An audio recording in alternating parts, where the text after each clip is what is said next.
have not kind of delved into veggies and fruits and stuff very much, but I love growing flowers. So in 2020, I guess, yes, during COVID is when I kind of got started growing flowers. I just, like so many people, had that urge to get outside more. We were stuck, needed a nice escape, so that's kind of where it got started for me. And then it kind of transformed into that, into a little small business that I called at first Be Still Art and Blooms, and then now it's called Marigold and Oak Flower Co. So I do that outside of therapy, and it's just a joy.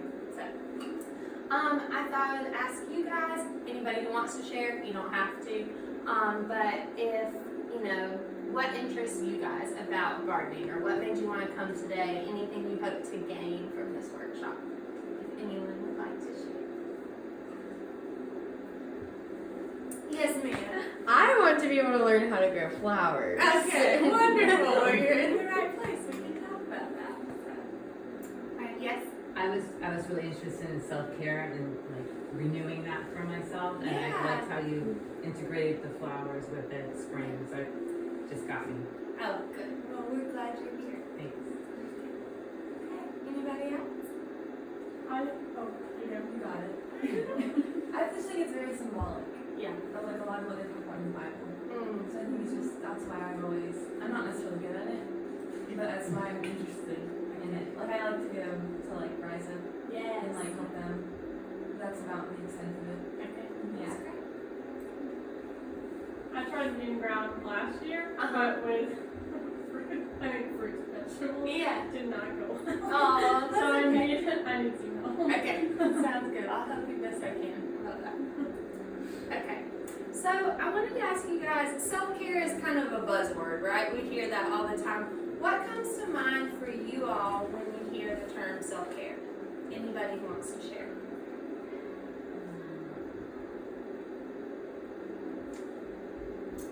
Like feeding that good energy, whether it be like your mental, physical, and spiritual health. Yes. Like integrated.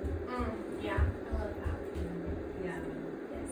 yeah, I agree with that. Like self-care, like you said, it's all, you gotta nourish your whole body holistically. Self-care, taking time for yourself, not feeling guilty for taking time for yourself. Yeah. And then other pluses, say like example, like a massage. Some folks, like I've heard from family, like, you go for a massage, but it helps. You know? Like some people have this stigma of self-care that's selfish, and it's not. Right. Yeah, I love that. Agreed. Everything you guys said. Okay, I like this definition. It's a simple one, but just the practice of taking an active role in protecting your well-being and happiness, in particular during periods of stress, right? So I love what you said about people thinking that self-care means, selfishness sometimes, because I think it's quite the opposite. It's like, okay, what do we need to be filled up so that when these hard times come, okay, I have something to give, right? I have something to pour out. So, all right, some potential benefits of gardening: stress reduction, improved mental health symptoms, improved mindfulness, right? Because you're literally getting grounded, right? You have fruits, vegetables, flowers of your labor. Like, to me, there's nothing cooler than growing something from a tiny seed, and being able to be like, I did that. I put that in the ground and I grew something, right? Personal growth, lessons from the garden. So in a little while, we're going to talk about some lessons that we can learn from gardening and how to apply that to our lives. Exercise. I put community or solitude because I think you can have either, right? So if you're craving time to yourself, you can find that through gardening. If you're craving community, you can do things like Rise Up Community Farm, like Marissa said. Like, there's things that we can do to, get involved with other people as well. So, increased vitamin D. A lot of us know that many of us, with being inside all the time, we're depleted in our vitamin D. And so we're really needing to get connected with nature and have some of those benefits, right? And then just screen breaks. We're so connected to our phones and devices, and those things are great and lovely in their ways, but they can also create harm, as we know. So it's nice to have some unplugged time as well. Okay, so we're going to talk about some real basics behind gardening, but honestly, it is the basics that help you thrive, right? It doesn't have to be that complicated. I think sometimes we think it is and it intimidates us, but it's really the basics, the seasonality, the soil, water, light, all this stuff. So we're gonna go through some of these.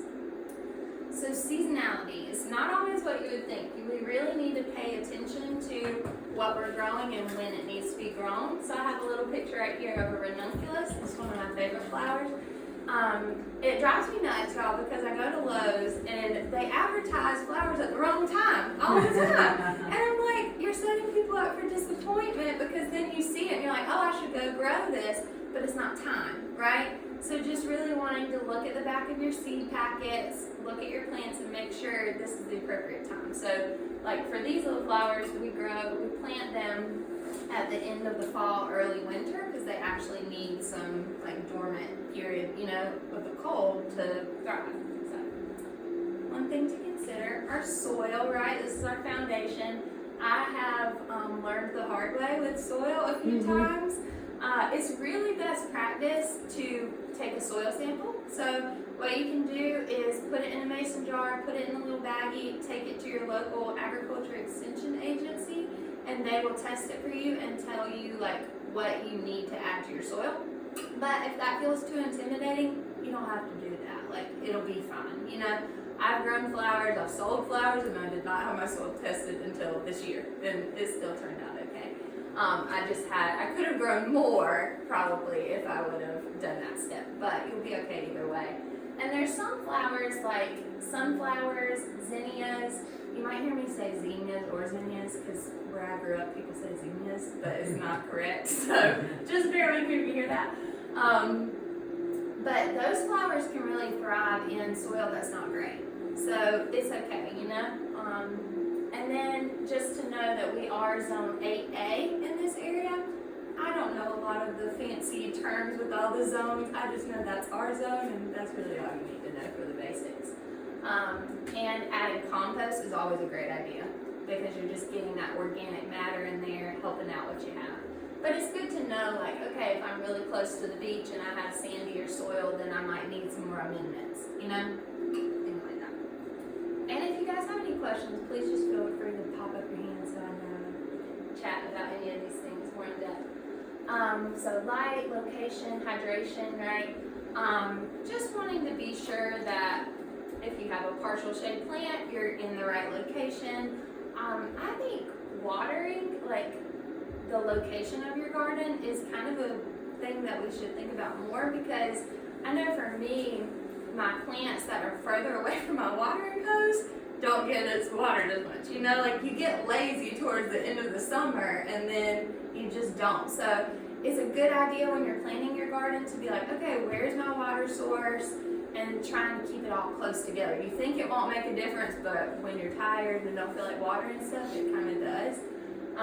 So just some simple things like that to consider. And there's lots of ways that you can hydrate. So you can use a watering can, a water hose, sprinklers. If you want to get really fancy, you can do drip irrigation. I haven't gone that route yet because it's expensive, but those are kind of our options. Question. Yeah. Sorry. For No, the please. how do you know what can do better, like in ground versus in pots? Okay, so with pots, really you're just going to have to keep watering it more often. Like they dry out really quickly, but from my experience, a lot of things can grow just fine in pots. For me, I don't do as well with pots because I forget to water them because they get really hot and dry out. But most things do just as well in pots if you can keep them watered. Yeah, and same for like raised beds, in ground. We'll talk about that a little bit more in a second too, but you just have to tend to it a little bit differently. But all of the varieties should be about the same, I would think. There may be some exceptions, but all right. So kind of starting your seeds inside if you're growing from seeds, or direct sow, just meaning like you're putting it directly in the ground, directly in your pots, whatever. Some benefits of starting inside is that a lot of the times your germination might be a little bit better because you can see it coming up. So, you know, when you put them in the ground, you might forget exactly where you put it, and it's just more likely that it's going to germinate sometimes indoors. but there's more cost, there's more time when you're starting inside. And then the benefits of direct sow is that it's less labor. Some things do better being directly sown, and some do better transplanted. And a con is that you're going to get it a little bit later in the season, right? So like if you start your sunflowers inside, kind of when it's still a little bit cooler, then you're going to have blooms earlier on than if you wait until the conditions are right to start outside. So it's just kind of a pros and cons thing. You have to figure out what works best for you. I start almost everything direct sow because it's easier, and I'm just about making it easy. Okay, so what you were asking about in-ground versus raised beds versus pots. I think the biggest thing here to consider is how much time do you have to weed, right? So if you're going directly in-ground and you don't have a lot of time to weed, you might want to do like a barrier and like burn some holes in the weed barrier and let it grow through that, if that makes sense. Like you can buy pieces of landscape fabric and burn little holes or cut holes so that the plant can come straight through that, and then that's less weeds you have to, be taken care of. Or you could do a raised bed, or you could do pots, and that's all going to be less weedy, and it's going to help the health of your plant. But if you have time, go for it. Go straight in the ground. Don't do anything, but you're just going to have to keep up with those weeds because they go nuts. Alright, so I'm a hypocrite about this, but I try to encourage people not to go overboard on buying seeds. Okay, you can grow a lot from a little bit. You really don't need that much. Especially if you choose varieties that are called cut come again. So things like zinnias, cosmos, marigolds, celosia, wildflowers, all of these except for sunflowers are cut come again. So if you plant them, you cut them off at their stems, they'll keep growing all summer long. So really you might have one plant that you get flowers from every week for weeks and weeks, which is awesome. Now sunflowers, some things like that, they're one-time bloomers for most varieties, but they make an impact, so it's kind of whatever you want. And if you ever have any questions about specific varieties, I'm happy to give you my email. I love talking about flowers, so I'd be happy to share, my luck of what has done well and then what hasn't so far, that kind of thing. And then easy to grow vegetables, because I can't talk just about flowers. I hear that tomatoes, potatoes, cucumbers are all easy. I have grown some squash and zucchini. They were pretty easy. Peppers, muscadine grapes, once they're established, right, Jenny? You grow some veggies, don't you? And blueberries out here are all. So my grandma has had the same blueberry bush. Really? I think legit like 16 years. Ooh, wow, that's And, impressive. It just does it every year. Wow, Just never had to buy a new one. that's amazing. We make really good blueberries. Sounds delicious. I love blueberries. That's awesome. Okay, here's some flowers just to inspire y'all that there's so much fun, so just try it. Okay, tending, this is the most labor intensive I feel like, because you can, weed everything and then it's back the next day. Watering consistently, fertilizing. I put succession planting, that's not as much of a concern unless you're trying to grow a lot. If you are trying to grow a lot, or if you just want to space it out, you can succession plant, meaning, okay, I'm going to plant one row of sunflowers this week, then I'm going to wait 2 more weeks, and I'm going to plant another row of sunflowers, so that it's not all coming in at once, kind of spacing it out a little bit. But you don't have to do that. Again, it's whatever works with your lifestyle, what you're looking for. Sorry, can I ask another question? Yeah, please. With the fertilizing, Mhm. so like last year what happened is I probably didn't water enough, but then also nothing produced except for my okra. So what happened? Does that mean I didn't fertilize it enough? Because the plants got big. Like the plants looked pretty, and even the squash flowered. Like I thought they were gonna have something, and then nothing came. Huh. That's interesting. I don't know. Did you have any pests or anything? No. I put up like a big little garden fence, like a green fence with posts. So I don't know. I thought the only thing it might have been was maybe I underwatered a little bit and fertilizing, but I don't really know how frequently to fertilize or anything. Yeah, And I don't really fertilize that often. You know, I mean, people feel differently about it, but I don't do that much to that. Just let it go. It could have been that. It could have been the soil quality. You know, sometimes that really makes a big difference. Like, what's the quality of your soil? Do you have organic matter in there? Like, one great thing to just notice if your soil is probably good quality is look for earthworms. If you have earthworms, that's a good indicator that they're doing well. But we can talk a little bit more after if you want about kind of some specifics and stuff that you can think about. All right. So some research supporting benefits of gardening. You know, it's aerobic exercise. It's, you know, weightlifting, honestly, like picking up those heavy bags of potting soil, carting your wheelbarrow around. Like these things can really help build muscle. I have been sore after gardening.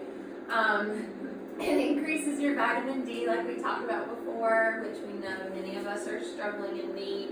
Some sleep benefits. And then it can also improve our self-esteem, you know, lower depressive symptoms, lower anxiety symptoms. I know it's helped me a lot with some anxiety symptoms of just being able to get disconnected from some of those stressors around you. And honestly, like being able to look at something, look at a project, like see how messy it might look, go in and weed it and get it all clean is really nice because there's so many things around us that feel out of our control, right?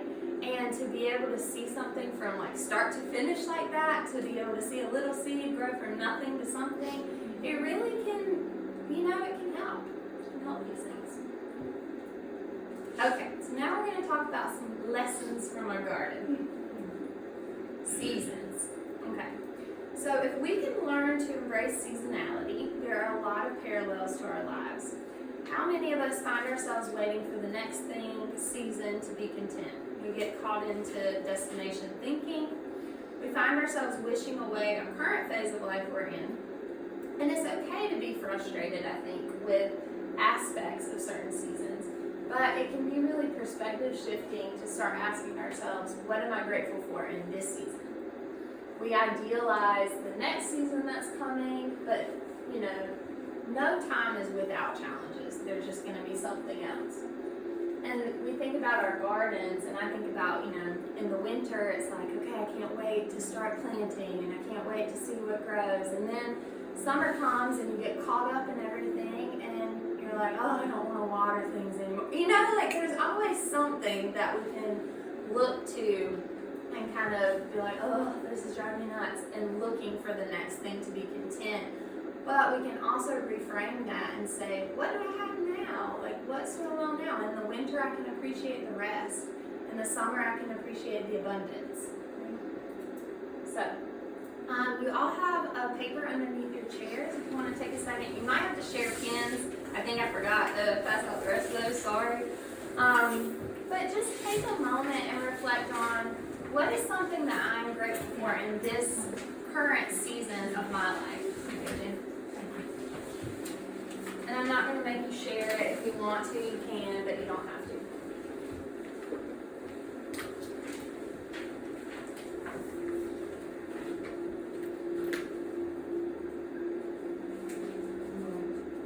Yes, this is where I like overanalyze too much. Okay. Do you mean season like this season of our life, or like other stages or stage in our life season? This season of your life. Okay. So just one thing, or a few things that could come to mind that you're grateful for in this current season for you, whatever that looks like. Yeah.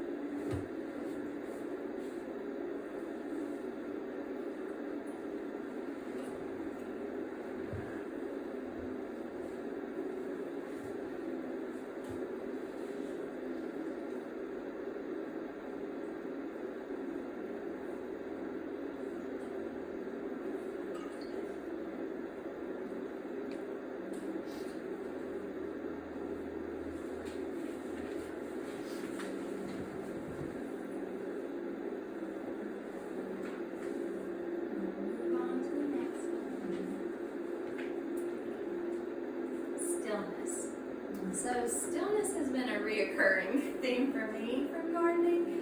And it's ironic because I'm not generally a very still person.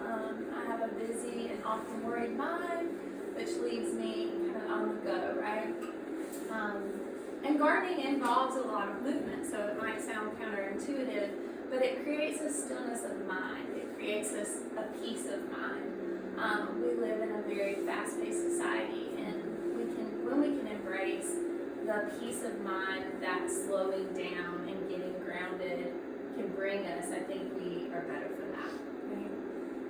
So yeah, this I feel like has smacked me in the face several times. Like, slow down.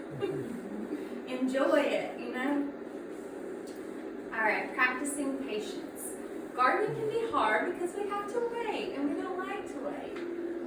Again, we live in a very fast-paced culture that's productivity focused, instant gratification focused, and we're not used to, or we don't, nobody likes it, right? But we really struggle to tolerate discomfort. We're just ready for it to pass on by and move to the next thing, give me some relief. And I think that, you know, in gardening, we can, obviously it's not the same as our lives in all ways, but we can take that lesson of, okay, I can wait for this, I can be patient, I can plant this little seed, and I can have some hope that it's going to come, and I can tolerate the distress that I have to wait a while. And sometimes that's the same in our lives. Living with weeds. So as I mentioned before, I'll never understand how weeds grow as fast as they do. You can get them all cleared out, and then the next day they are back. You know, and there's some tricks to avoid them, but the truth is we all have weeds. We have weeds in our lives. We have hardships, annoyances, stressors, things that we feel are unfair or frustrating. And I think it can be helpful to pause sometimes and step back and say, what is within my control? And what do I need to release? Like, maybe something is within our control. Maybe we can set a boundary or make a change in our lives. And maybe it's a weed that we just have to let be there. And there's not that much we can do about it, but we can practice some acceptance, right? That we're never going to clear them all out. We're going to have to tolerate some distress. And, you know, weedy gardens are beautiful gardens. They're still pretty. It's okay, you know? Alright, comparing beauty. So comparison is very easy to engage in, and it's not always a bad thing. I mean, I think about little children when they're young looking to their parents. Like, they're comparing, what am I doing to that adult and learning how to live, right? So we kind of say comparison all the time as a bad thing, and it certainly can be, but it's not all bad. We have role models, we have mentors, like there's things we can learn from that. But way too often we look to others to teach us what beauty looks like, right? We admire features of others and dislike our own instead of just appreciating both, right? That there can be room for all of it. And our gardens remind us that diversity is a beautiful thing, that flowers bloom in different colors, sizes, shapes, and heights, and they all take different lengths of time to grow. And I'm glad about that, right? Because if you guys had come in and everything was one flower, that wouldn't be as fun. Like, it would still be pretty if they were all roses, but you might miss a little bit of something else, right? So, trial and error. So I don't believe that there's such a thing as a green thumb. People might argue with me about that, but I truly just believe that it's trial and error. I kill plants all the time. It's okay, you know, it helps me learn how will I do it differently the next time. I think so many of us get discouraged and like, oh, I can't grow anything just because it failed once or twice. And it's like, you know, there could have been a number of things that were going wrong. It could have been the soil, it could have been this. So it's not you. It's the conditions. So we need to change the conditions. The plants will do better, right? You gotta work. You gotta get your hands dirty. Gardening involves work, and sometimes more than you think. If you allow yourself, though, getting your hands in the soil is very grounding to our senses. It calms our nervous system. It brings delight when we get to see the rewards of our efforts. So again, you know, we want quick fixes. We want hacks. And easy tips, but sometimes it's just we've got to put in the work, to see the outcomes that we want. Okay, so maybe just take a moment and reflect on what is one of these, if any, resonate with you. One lesson from the garden that you connect to or you would like to apply more to your life.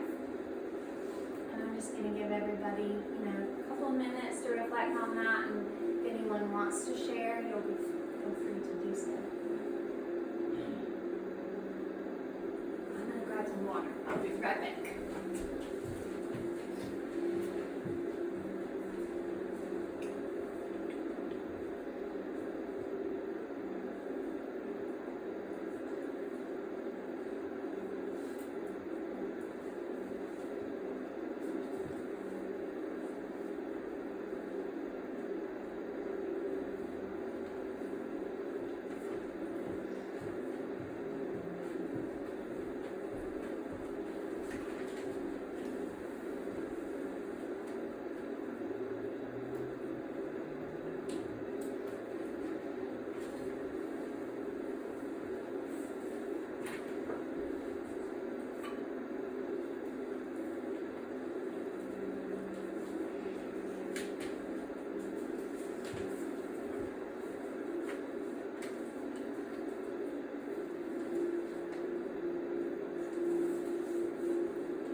But would anybody like to share? Yeah. I would love more about seeking stillness of the mind. I tend to worry or feel responsible for others, like I help or do. What can happen next? Yeah. I started, my friend and I came to last month's gathering. And we were introduced to relaxation stations, so I came that Friday and I was off from work in the afternoon, and I had a hard time relaxing. Yeah. Like, I couldn't do it. And I'm like, what's wrong with me? and then I came again this Friday and it was better. Good. So I couldn't get the iPad meditation going. I was just, oh, don't worry about that. So I just closed my eyes, put the glasses on, and just zoned out for a while, and I was so happy I was able to do it. Good. So I'm hoping each time I get more and more love. Yeah, I love that. And it's so interesting as you were describing that. It's like, that's where our brains go first, right? You're doing the relaxation station, it's not going the way you planned. It's like, what's wrong with me? Yeah. Instead of, kind of what we're talking about with the garden, like, instead of, I wonder if the soil's wrong. Well, I just can't grow anything. And it's like, we just have to practice it. We have to, okay, I gotta try this different area instead. Okay, I gotta keep trying this thing until it feels more natural. It's okay, I think, that things don't feel natural at first. Yeah, because I believe in that, and I know, I'm glad I didn't give up, say, oh, this isn't work, me too. So I was like, come on. Yeah, I like that. So it was better. Yeah. Thank you for sharing. Anyone else have thoughts or reflections they want to share? For me, it's being willing to fail. My partner is actually going through recovery right now, and it's a process. So just having that patience and realizing that there's going to be setbacks, but that's setting us up for comebacks, and it's a learning process. And this too shall pass. And just having that constant faith that mistakes are going to happen, and it's a learning process. Yes. Also, that practicing patience is Yeah. a really big one. I think it's like you'd really hit the nail on the head with our cultures being so like look forward, dream, and there's nothing wrong with being a dreamer. Like I would call myself someone who's thinking about different ideas and thinking about the future, but sometimes it can rob us of living in the dream of like what was yesterday's dream. Yeah. Is kind of sometimes what you're doing today, and so just having that stillness, and I think the patience also plays into every single other thing up there as well, of like being patient with yourself sometimes with the beauty, patience with the weeds, patience with your mind, because you have to give yourself a lot of grace when you're gardening to make those mistakes and to do those different things. So for me, it's definitely patience. I would say, I want to not comparing anything. What am I saying? I'm going to agree with stillness of the mind. You know, you're going through your categories here. My great grandma during thunderstorms, turning everything off. Like, oh, we'll sit in silence. Yeah. Fine. And we the longest storms, and like we just sit there. Yeah. And I'm like, this is dumb. But I was like, what, 10? I was 10. So I'm thinking like, lesson from your garden. She was teaching me, listen. Because you know, you said earlier, we live in a fast-paced lifestyle. We're always on our phones, we're always on Instagram and Facebook, and not settling our mind and just listening. And just being in the stillness and understanding like, where is your environment right now? Are you breathing? Yeah. Or do you feel yourself breathe? Do you feel yourself connect and stay grounded? So I really think that's a great one. So listen to the thunderstorms. Yes. You guys, anybody else want to share before we wrap up? Before we start creating? That's the fun part. I really like to compare in beauty, because I do that so much, and I guess I've never thought, like, I love flowers, I'm always buying myself fresh flowers, and I never look at different flowers and compare, think one's prettier than the other. You know what I'm saying? Yeah. I like them all. I appreciate all of them for their differences, Yeah. and so if I could do that with myself, you know, how much easier it would be to, like, I don't know, live out my purpose and things in that compare, so I like it. I like all of these. Like, you came up with a lot of lessons from the garden. Hey, That's they're really lessons cool. I keep learning. That's why they're up here. We just relearn the same lessons over and over, right? But yeah. So I'm glad I connected with you. Okay, you guys. Well, we can move on to the fun part. I wanted to say too. So there are some pots back here that were given to us. So if anybody wants to take home a pot, I don't know if we have enough for everybody, but I also brought some old seeds that I had from last year. So lots of herbs in there, some flowers. Just take whatever you want and give it a try. They are old, so I can't promise that they're going to come up, but most seeds, even if they're expired, they are not. Like, they're going to be fine, you know? So just give them a try. It won't hurt anything. So feel free to look at those before you go. And then as far as our bouquet bar over here, this is the other fun thing about, obviously all of these flowers are not from my garden, I wish. Hopefully in the summer I'm going to have an abundance, but right now I don't. But if you grow your own flowers, it's really fun to create with them. That's the second, I guess, joy of it, I think. So if you want to get, I'll kind of give everybody a